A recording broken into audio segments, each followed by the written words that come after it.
Yes. So we Okay, are in start. the heat of reaction. I'm going to mute you all. We are in the heat of reaction. Heat of reaction means Okay, ma'am. the amount of heat. The amount of heat. Okay. Yesterday we have seen. Yesterday what? Since so many days we are learning. Heat of reaction. The heat of reaction is it is the amount of heat. It is the amount of heat, that is enthalpy. Enthalpy change of product to the reactant. Whenever 1 mole of whenever reactant undergoes a chemical change to give product, then heat may be absorbed or released. That heat change, enthalpy change at a constant pressure is called as a heat of reaction. If all the reactants or products in their standard state is called as standard heat of reaction. And in that we have discussed so many heat of reactions. Okay, based on the different types of reactions. What are the different types we have discussed? What are the different types we have discussed? See here. We discussed one. What is that? Heat of formation. Heat of formation. It is the amount of heat absorbed or released when 1 mole of a chemical substance is formed its constituent elements. That is delta HF. Okay. Then we know how to calculate. We did some calculations. If it is the elements are compound is formed in its standard state, delta HF not. The second one is heat of combustion.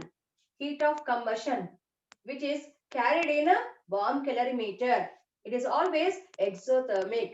Whenever 1 mole of an element or a chemical substance is burnt in closed bomb calorimeter, means at constant volume, some heat is released. Some heat is released. That is called as a heat of combustion. If it is the chemical substance in its standard state, called as standard heat of combustion. And these two are interrelated. To calculate the heat of formation, combustion heats are used. To calculate the combustion heats, heat of formations are used. The next, yesterday we discussed some more. What is that? Heat of. We discussed yesterday heat of solution. Heat of a solution. Okay, and we discussed lot about the solution. What is that? A solution is a mixture. A solution is a homogeneous mixture, means which is made up of mixing solute in a solvent.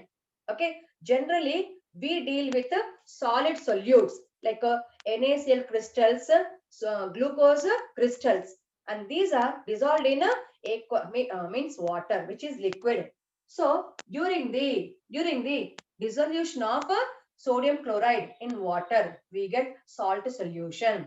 And when you add glucose to the water, we get glucose solution, sugar solution. In the same way, if you add magnesium sulfate in water, magnesium sulfate solution, which is made in aqueous, okay, water, okay, aqueous solution. So we have seen that in the case of in the case of in the case of magnesium sulfate, heat is released. Heat is released. But in case of ammonium chloride, the heat is absorbed. So remember, heat of solution. Heat of solution can be positive, means endothermic, or can be exothermic. What is the endothermic? Heat is required. Heat is required to dissolve the solute in a solvent. If it is delta H is a negative, means exothermic. Here heat is liberated.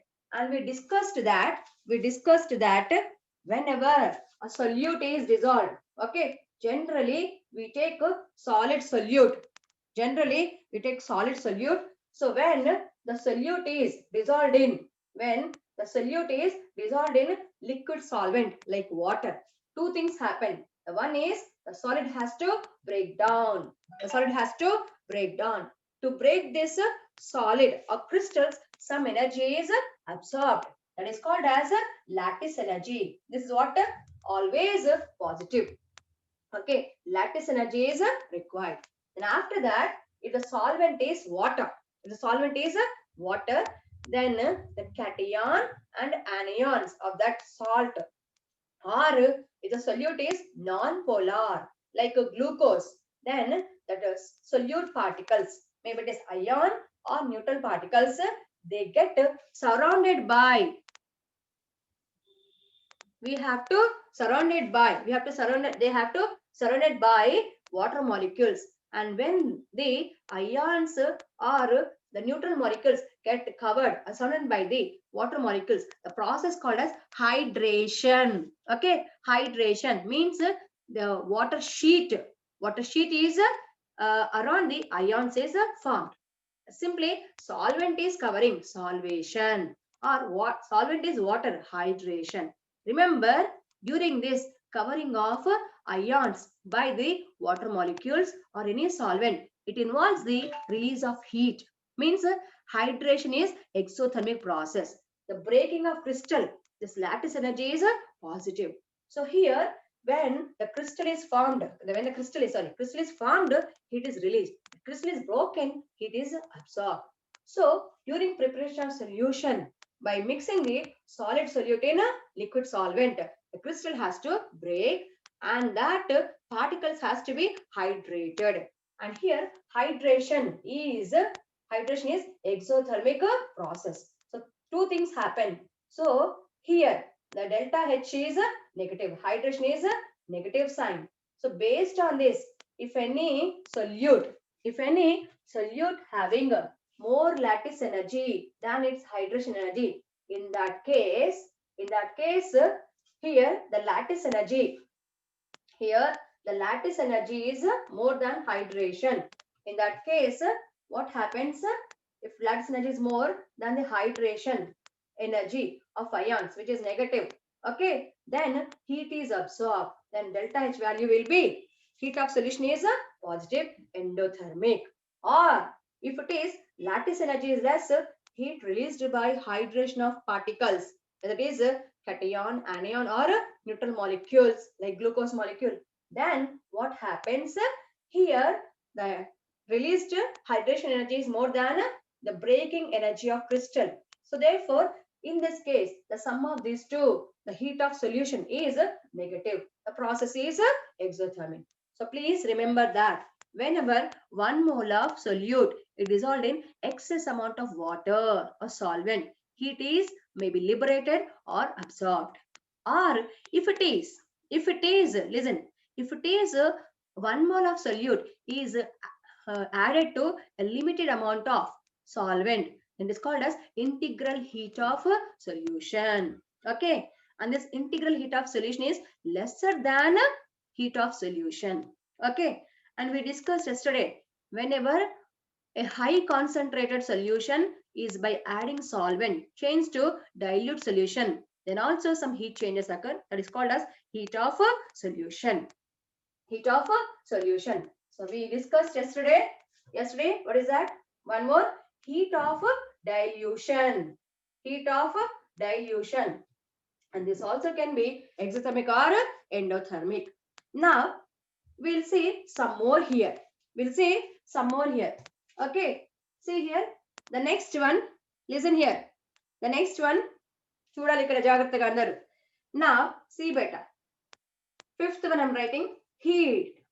Heat of atomization.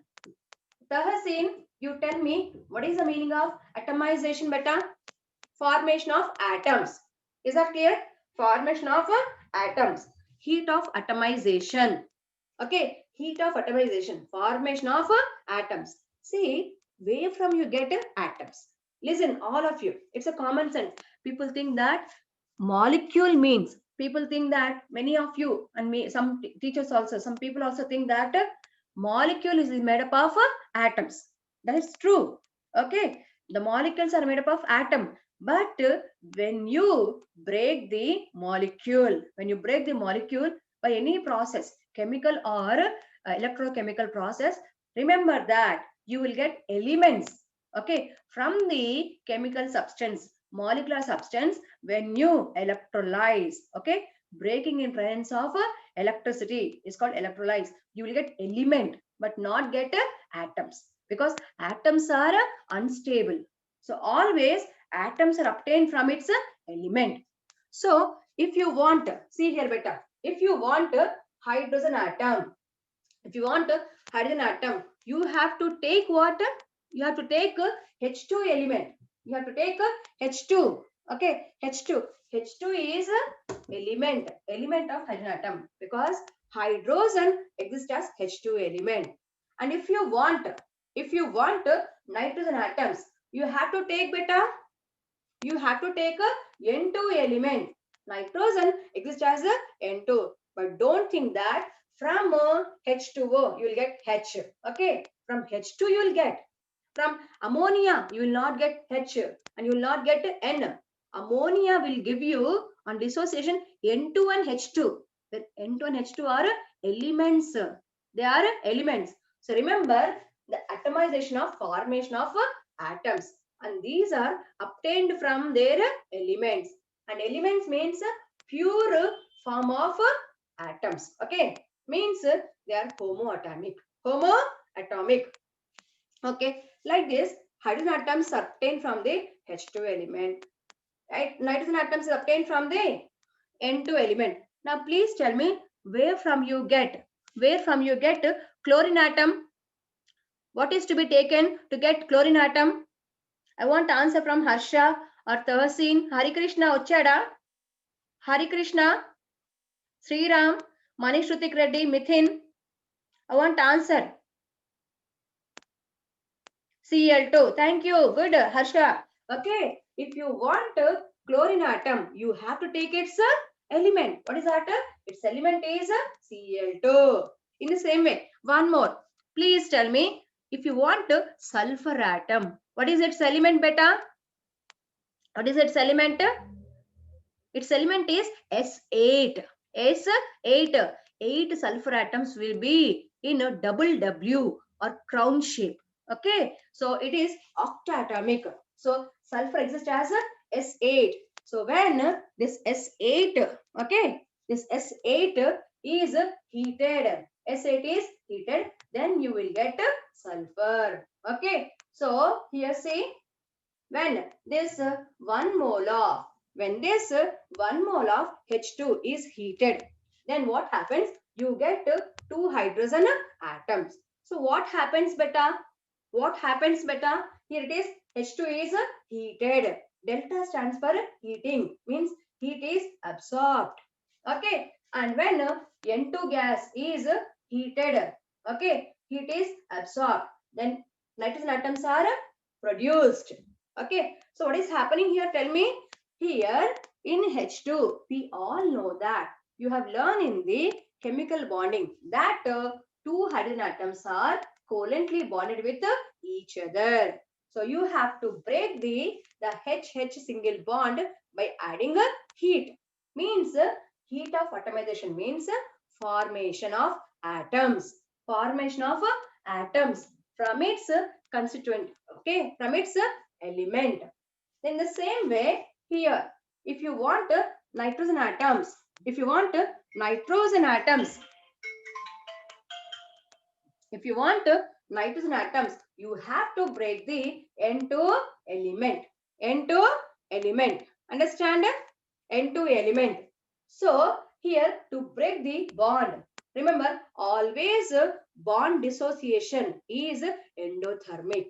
So by breaking of bonds between the atoms of a molecule, we get atoms. We get atoms. So heat of atomization is always a positive sign. It is a absorbed heat, endothermic process. So how can you define it? It is the, what is that? Amount of heat. It is the amount of heat absorbed. It is the amount of heat absorbed when, okay, when 1 mole of simplest means diatomic. When 1 mole of simplest molecule is broken into its constituent atoms is called heat of atomization. So in chemical bonding, you might have studied, okay, you might have studied that when the bond between two atoms is formed, the released energy is, what is that? Bond formation is exothermic because energy released out, because bond formation takes place to get stability. So here minus 430 minus 436 kilojoules of energy is released when bond is formed. But here we are doing reverse. Here we are going to break the HH. We are going to break the HH bond. So to break the bond, reverse, that is bond dissociation, energy is added. So here endothermic process. And in the same way, to break the triple bond between two nitrogen to get nitrogen atoms, we have to supply the energy, that is around 940, okay, 940 kilojoules. So since energy is required, it is endothermic. Okay, so generally N2 molecule is inert. N2 molecule is inert compared to halogens, oxygen, okay, and phosphorus. Why? Because in nitrogen N2 there is a triple bond. As the number of bonds increases, bond order increases, bond energy increases. Okay, bond energy increases. Okay, so N2 in a normal condition do not react. It is inert at a room temperature, normal condition. Only in presence of thunder power. Okay, urumulu merapulu. In presence of thunder power, it uses the current and breaks down. And that from the N2 in atmospheric air, nitrogen is released, which is absorbed by the plants to convert into nitrates, which you learn in a nitrogen cycle in botany. Okay, so heat of atomization. What is that, beta? Heat of atomization is always a positive sign. Okay, so all right, delta H, and this is atomization, which is always a positive because endothermic process. Okay, now what you learn here? To form the atoms, from its element, we have to break the bond, and breaking the bond is called dissociation. Okay, so sixth one, we'll discuss the heat of dissociation. Or enthalpy of dissociation. Okay, heat of dissociation. Or enthalpy of dissociation. So see, once again same, Cl2 broken into 2 Cl atom. Once again same. The dissociation, atomization almost the same. These two are what? Heat absorption. Okay, always heat of atomization, heat of dissociation, always endothermic, because to break the, listen here, please see better. Now chlorine contain what? Cl single bond. Now how many bonds are there, beta, between the two chlorines?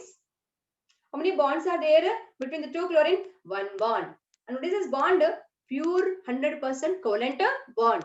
So if you think this one bond is 1 mole, it is called as 1 mole. 1 mole of covalent bond. 1 mole of covalent bond. So in this way you can define the amount of energy required. To break the required to break the 1 mole of covalent bond. Okay, 1 mole of covalent bond is called as heat of dissociation. Or bond dissociation. You can say bond dissociation. And we all know that the chlorine under normal conditions, that is what? Standard conditions. What is that? 1 atmospheric pressure and 25 degrees Celsius. Exists as what? Gas. Chlorine is a gas. So here the heat is required. So Cl2 gas, when it is heated, split into chlorine atoms. So amount of heat absorbed is called heat of dissociation or bond dissociation, since it is heat is absorbed to separate the bonded atoms. It is what? Always positive. Okay, so you might have learned this in chemical bonding in Born-Haber cycle. Born-Haber cycle about 361. Okay, about 361. 360 change will be there. About 360 range will be there to break the one Cl2 molecule. About 360 kilojoules of energy is required. Okay, and next, it is for what? Dissociation. Then we'll go for one more. Okay, one more example. One more example. Here see chlorine. Okay, chlorine. Listen better. Here you will get two problems. Already one problem is in the book as explanation. I'll explain one more thing. Two more explanations I'll give you. See here. Here H2 contain HS single bond. The energy required to break only 1 mole of covalent bond. When H2 molecule contain only one bond between two hydrogen atoms. So it is required to break only 1 mole of covalent bond. In the same way, Cl2 contain a single bond between the two chlorine atoms. Therefore, the energy required to break 1 mole of covalent bond. But if you take methane, what is the formula of methane, beta? Methane. It is commonly known as marsh gas. Okay, trivial names. It is commonly known as marsh gas or fire damp because it is obtained from marshy places or easily catches fire damp. Please tell me, what is methane? CH4. Okay, CH4. Then in CH4, methane, what is central atom? త్వరగా చెప్పాలి. What is central atom? Carbon. Very good. Carbon. Okay. So you all know that in methane, that is CH4, around the carbon,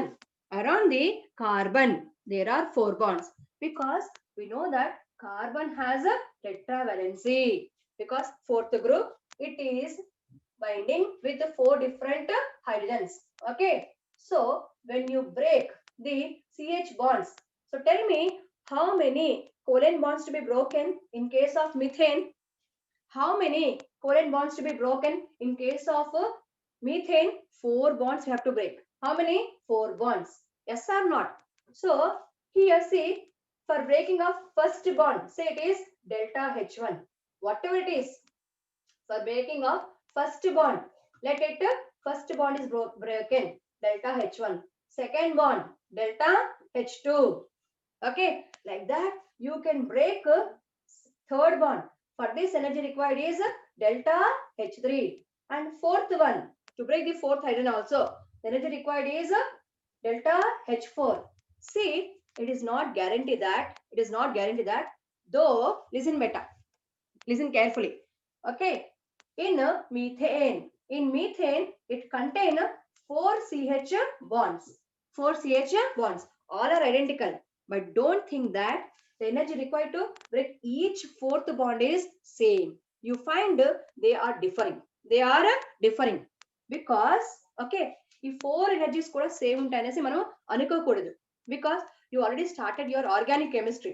అర్థమవుతుందా? I think you are in organic chemistry now. Hello children. Okay, you're in organic chemistry. So in methane, around the carbon, 4 hydrogens are there. Means one methane molecule contains the 4 CH bonds. So don't think that all the 4 CH bonds are broken with the same energy. Though the CH bonds are non-polar. But one by one, when you break the CH bonds, what happens? You get radicals. Yes or not? See here. When you break the first bond, CH4, you broken into CH3, you broken into CH3 and H. What is this one? Methyl. And of course, the bond breaks homolytically and you got free radical. methyl free radical. Yes or not? And tell me, in methane, around the carbon, 8 electrons were there. Okay, 8 electrons were there. Because of tetravalency, it can form 4 bonds. Because of 4 bonds, each bond is 2 electron. 4 twos are 8 electron. So in methane, okay, in the bonded state, the carbon has octet. But in the free radical, carbon has a 7 electrons. Unhappy, okay, unsaturated. So here the energy of methyl radical is more than the methane, more than the methane. So when you break the next CH3 free radical into CH2. Now once again the bond is broken homolytically, and this time you get CH2 double dot. That is methylene. Winner ide methylene. This is called carbene. Okay, this is called carbene. And the carbenes are of two types, singlet and triplet. Then two radicals are there. Okay, two radicals. It is a biradical. Then much more energy is increased. Okay, and singlet is there, triplet is there. Okay, singlet called a hot methylene. Triplet is called a cold methylene. You will learn in organic. Then from this CH2, which is having biradical, it has to broken into CH. It has to broken into CH. Now these CH contain what? 3 odd electrons. 3 odd electrons. H dot. Then finally, okay, fourth one, the CH broken into carbon, it is having 4 unpaired electrons and H. So when you sum this, what do you get? When you sum this, what do you get here? CH4, okay, CH4 give rise to carbon plus 4 hydrogens. Carbon plus 4 hydrogens. So here to each breaking of bond, first one delta H1, second bond breaking delta H2, third bond breaking delta H3, delta H3, okay, delta H3, and fourth one delta H4 for direct, okay, CH4 to Ce and 4H.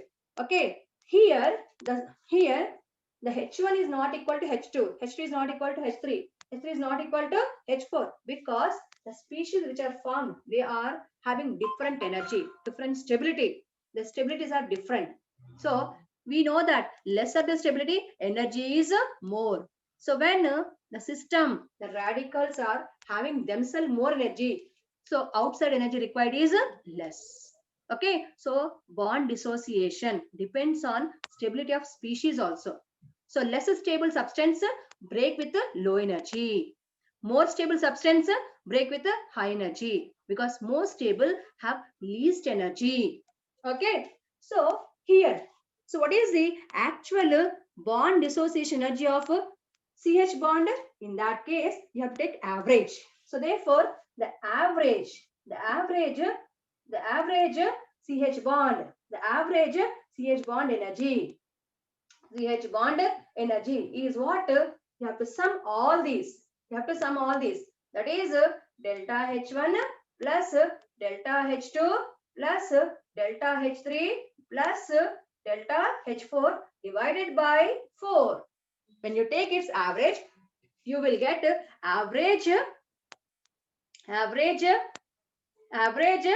CH bond dissociation energy. So based on this, you have to calculate CC bond energy, PP bond energy in ethane and diphosphine respectively. Good problems will be there. Definitely one will come. Understand?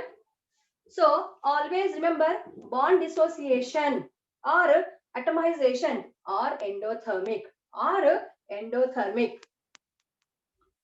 or endothermic. Okay, and we have discussed one more thing. What is that? Heat of hydration. Always exothermic. Whenever a chemical substance or ion, cation or anion, if it is surrounded by water molecule. Okay, seventh one. Heat of hydration. Heat of hydration. Okay, is always exothermic. Heat is released because whenever a cation, Na plus like cation or Cl minus like anion, when they cover by water molecules, then what happens? The positive charge of the cation satisfied by the negative charge of partial negative charge of water molecule. So therefore, a weak bond is formed. It is called as ion dipole interactions. So because of ion dipole interaction, some heat is released. That is called as heat of hydration. Okay, and it's always a negative exothermic. And when anion is dissolved in water, whenever anion is dissolved in water, so anion contain negative charge. So the partial positive hydrogens will be arranging towards the negative ion in such a way that the negative charge of the anion is satisfied by the positive charge of the hydrogens. So therefore, a weak interaction is formed. Since Cl minus is ion, like sodium ion, and the water molecule is dipole. So the intermolecular force is called ion dipole interaction. And due to interaction, always stability increases and energy released. So here, the heat released is called heat of hydration. Heat of hydration, which is also known as negative exothermic. Okay. And next, you may be having a doubt. Okay. Heat of hydration, for which it is more. Okay. Now, if you consider the 1A group elements, I only explained. In 1A group elements, take the lithium, atomic number is 3, small in size. And by loss of electron, lithium forms lithium plus ion. And the next one is take cesium, means larger one. Cesium, Cs, whose atomic number is 55. Okay, now this lose one electron and forms a cesium cation, which will become 54 xenon. So you have two types of ions in a group. Lithium size is small, where cesium size is large, as atomic number is more. So please remember, always the small ions get more hydrated. Means what happens? Around a small atom, many water molecules are arranging, and large atom, less water molecules are arranging.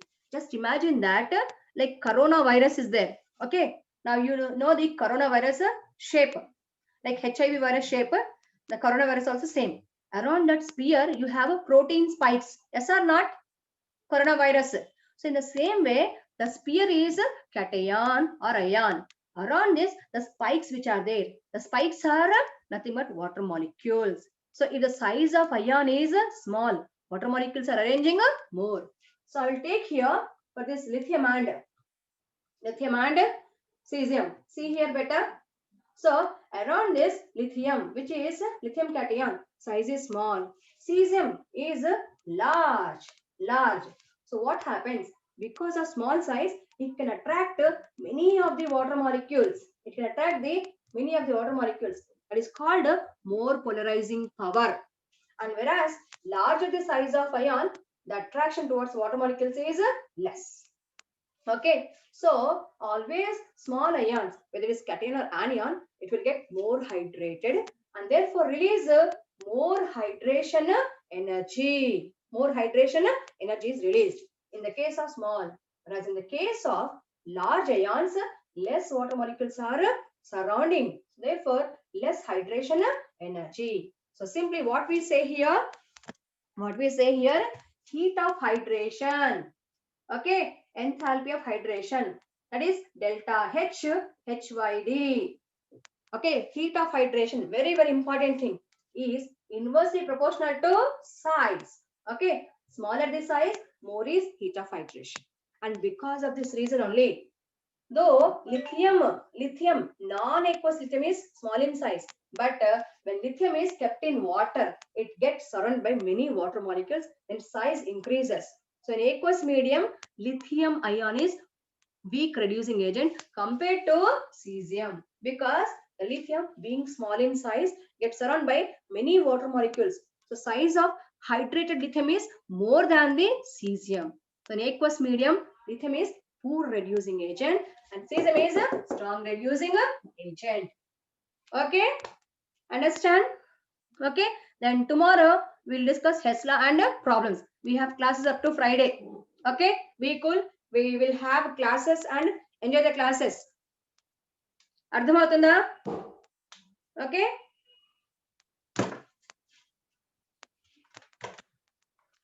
I have one more class now, 6 o'clock MPC. They are very much eager to have class. They are ringing me. Could you listen the class rings?